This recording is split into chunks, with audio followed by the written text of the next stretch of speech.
بخاری شریف کتاب الصلاۃ میں ہے کہ ایک انصاری صحابی مسجد قباء کے امام تھے. مسجد قباء بہت مشہور مسجد ہے مدینہ پاک میں، مدینے سے 3 کلومیٹر دوری پر ہے.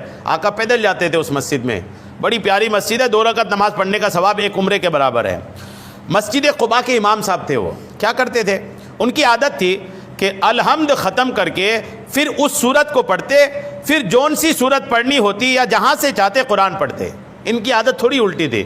یہ کیا کرتے؟ سورہ فاتحہ پڑھتے، سورہ فاتحہ پڑھ کر سورہ اخلاص پڑھتے، اس کے بعد کوئی سورہ ملاتے اور پھر رکوع کرتے.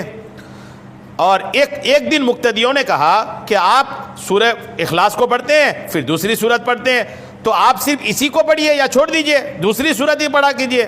انہوں نے جواب دیا کہ میں تو جس طرح کرتا ہوں، تم چاہو تو مجھے امام رکھو، کہو تو میں تمہاری امامت چھوڑ دیتا ہوں. جی ہاں، فرمایا امام رکھنا ہے تو رکھو، الگ ہو جاتا ہوں، نہیں تو پڑھوں گا تو میں ایسے ہی. اب انہیں یہ بات بھاری پڑی، جو مقتدی حضرات ہیں نا انہیں بھاری پڑی. جانتے تھے کہ ان سب میں یہ زیادہ افضل ہیں. مسئلہ یہ تھا کہ افضل وہی تھے، سب سے زیادہ علم والے وہی تھے، تو ان کو ہٹا بھی نہیں پا رہے تھے. سب سے افضل تھے، ان کی موجودگی میں دوسرے کا نماز پڑھانا بھی انہیں گوارا نہ ہو سکا. ایک دن یہ لوگ نبی کریم کے پاس تشریف لائے تو ان لوگوں نے حضور سے شکایت کیا. تو آقا نے امام صاحب سے کہا تم کیوں اپنے ساتھیوں کی بات نہیں مانتے اور ہر رکعت میں سورہ اخلاص کیوں پڑھتے رہتے ہو؟ وہ کہنے لگے یا رسول اللہ مجھے اس سورت سے بڑی محبت ہے.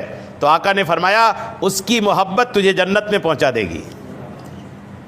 سورہ اخلاص سے محبت ہے، خوشخبری، سورہ اخلاص جنت میں لے جائے گی. صحیح بخاری حدیث نمبر 774.